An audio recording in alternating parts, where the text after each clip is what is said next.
back! So, ayan, happy birthday! Hindi guys, happy Monday everyone! So, ayan, medyo late tayo nagba-vlog ngayon. Actually, medyo delayed tayo mag-vlog kasi nga, medyo busy tayo itong mga nakaraang araw dahil yung ating paninda guys, nakakatuwa. So, nakikilala na siya dito sa amin. So, marami na tayong mga sukid na mga bumibili. Ayan, nagkakanda, sakit-sakit na nga tayo.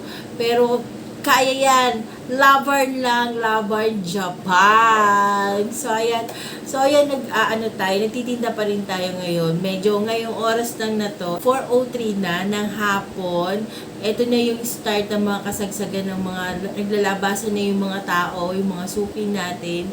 Naglalabasan na sila. So, pero ngayon, medyo napaaga sila kanina, mga alas 3 pa lang, alas 2, kotang-kota na tayo, guys. So, ang ganda ng bentahan natin. So, sabi nga ni Lord, di ba? Pag may tiyaga, may nilaga. Hindi. Siguro, di ba sabi ni Lord, pag kailangan pagtrabahuan mo, and then ibibigay niya sa iyo yung nararapat para sa iyo. So ayan na nga, dati nakatambay lang tayo, wala tayong ginagawa, so wala tayong kinikita. Tapos ngayon, so binigyan niya ako ng tamang pag-iisip guys na makapaghanap buhay since medyo mahirap maghanap ng trabaho ngayon. So, ang ginagawa ko na lang, eto nga, yung titinda tayo ng merienda. Ng hapon tayo nag-i-start, naglalabas tayo ng mga paninda. Everyday guys, nasa palengke ako, gigising ako ng maaga kasi may order tayo ng silog. Tapos, pupunta na ako ng palengke kapag na-pick up na yung silog na order. Punta naman ako ng palengke. After ng palengke, aayusin ko na lahat ng paninda natin. Magluluto na ako ng mga sauces. Mag-prepare na ako ng mga gulaman natin. Tapos lahat, aayusin ko na lahat ng paninda natin. Then, ilalabas ko na siya sa labas. And then, hola, ayan, darating na ang ating mga suki. So, guide ko pa guys ang nagko-corporate world. Nagko-corporate, ayan. Mas okay ang hitaan ko dito guys. Wala nga lang akong SSS Pag-ibig. Pero, sulit naman guys yung kinikita ko naman dito. Ayan, nakaka-survive naman sa pang-araw-araw. So, carry. Yun nga lang, medyo minsan kasi mainit sa labas. So, naglalagay na ako ng click fan doon para habang nagluluto ako, hindi ko alam kung may bibili. So, ayan, para pag nagluluto ako, malalamigan ako, mahahanginan ako kasi mainit sa labas. Alam niyo naman yung panahon ngayon, pabago-bago. Mamaya uulan, mamaya iinit, mamaya uulan, iinit. So, kaya nagkakasakit din naman tayo guys. Tao lang tayo, di ba? So, nag-a-antigen naman tayo. Okay naman siya, hindi naman tayo positive. Ayan, negative naman tayo guys. So, ordinary cough and flu lang. Hindi, cough lang naman kasi medyo inuubo-ubo tayo ngayon. Pero kahapon talagang hirap ako magsalita. So, kasi kada salita ko, inuubo ako. Ngayon, nakakapagsalita na ako. Kaya hindi ako masyadong nagbablog masyado. Yan, masyado. Hindi tayo nagbablog masyado dahil nga, pag nagsasalita ako, umuubo ako. Pero ngayon, okay na tayo. Ayun, nakakasalita na naman tayo. And ilang araw na rin ako hindi nakakapag-upload, guys. So, ayan. So, ayun yung ating mga paninda. Pakita ko sa inyo.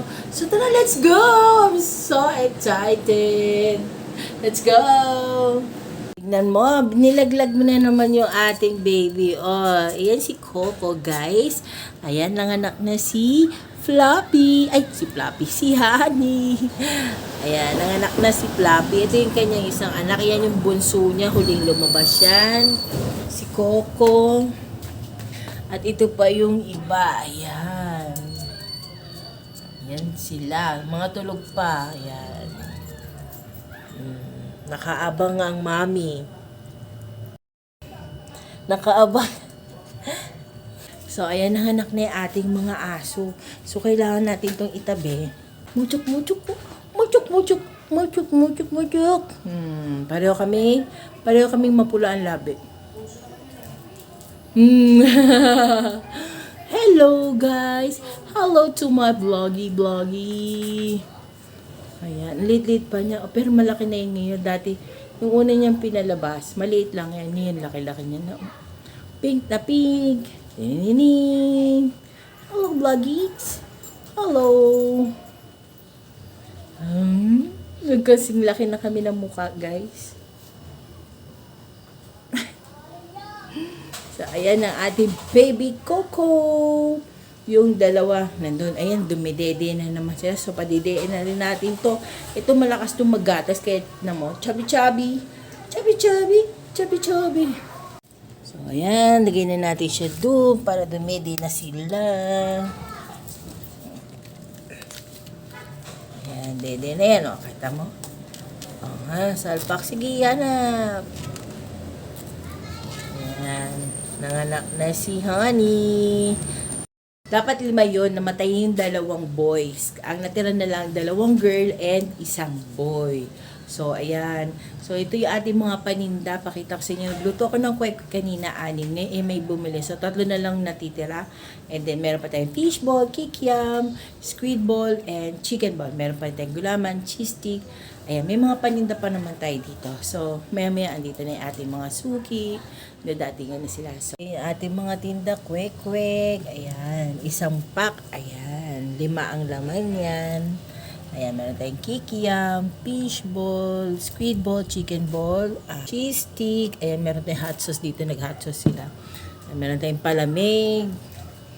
Ayan, tapos meron tayo dito mga dyan, ito ating putlong, fries, siomay, ayan, nakapack na siya para, tsaka malamig dito, nilagyan ko ng ice, ayan, may ice siya para mariretain yung freshness ng ating mga tinitinda, ayan. Hindi tayo ritong cheese, ayan, nakabalot din yung ating grater.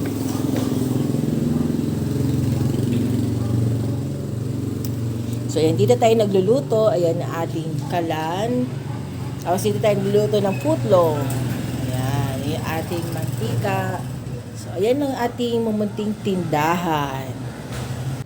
Grabe, dumede, oh. Yung isa busog. Nasa gilid lang siya.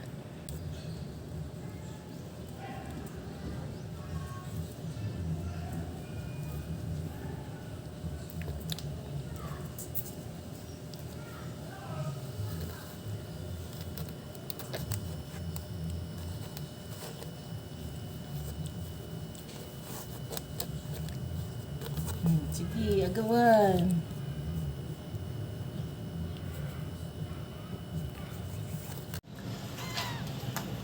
Yun, may utak pa din nanay. May brains. Alam niya Ano pa danger. mo malalaglag? Alam niya danger. Ano? May sense of care. Alam niya. Nakatakas na dalawa. Tingnan mo. Pati lalaglag niya pa, pati tiyan niya. Gusto niya bumaba. Bababae niya, ano.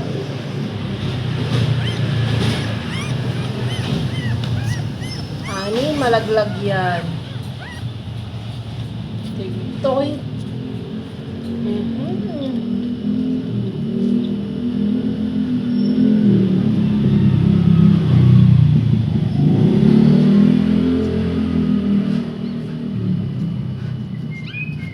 Yung dalawa niya.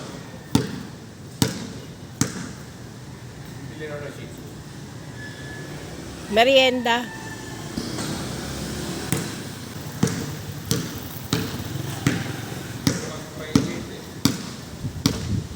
Bakit? Buti pumayag.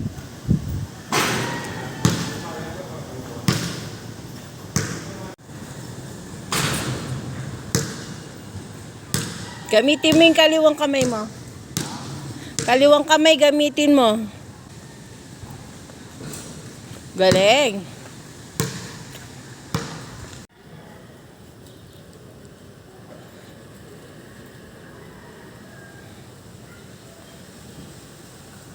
Pagod?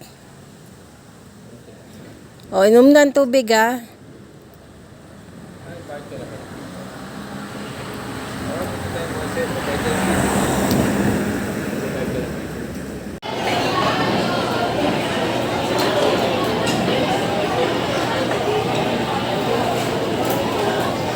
Yan, nilagyan ko na siya ng letter Y. I love you.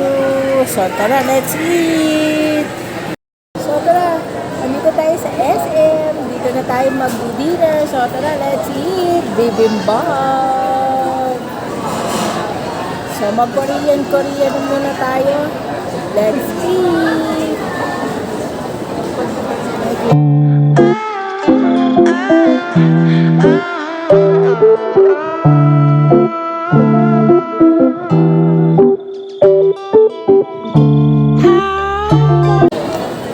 Sarap. Ako iba na ako.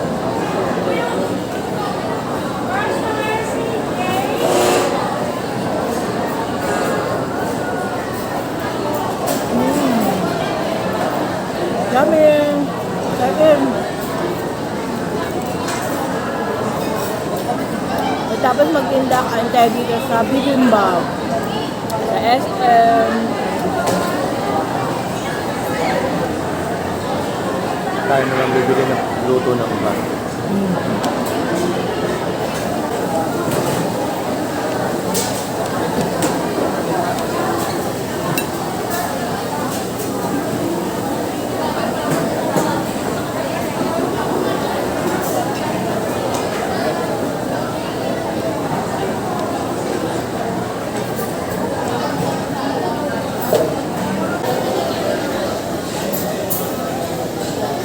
Sarap.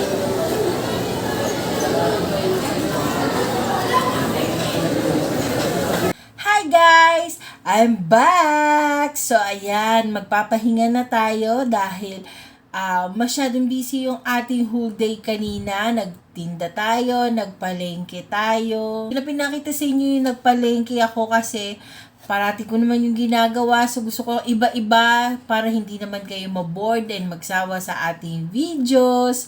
And ayan, nagpunta lang kami ng mall kanina kasi nag-aaya si Dong na mag-mall. Kasi medyo naiinip na siya dito sa bahay. So, nag-malling muna tayo. Yan. And kakauwi lang namin, siguro mga 15 minutes. Naku, nakalimutan ilak ni Dong ang aming home, sweetie home. Buti na lang meron kaming mga alaga sa baba na nagbabantay dito sa aming bahay. So, thank God kasi walang pumasok dito sa aming bahay. Pero lesson learned na dapat ako na ang mag-check ng bahay namin ng mga pinto bago kami umalis.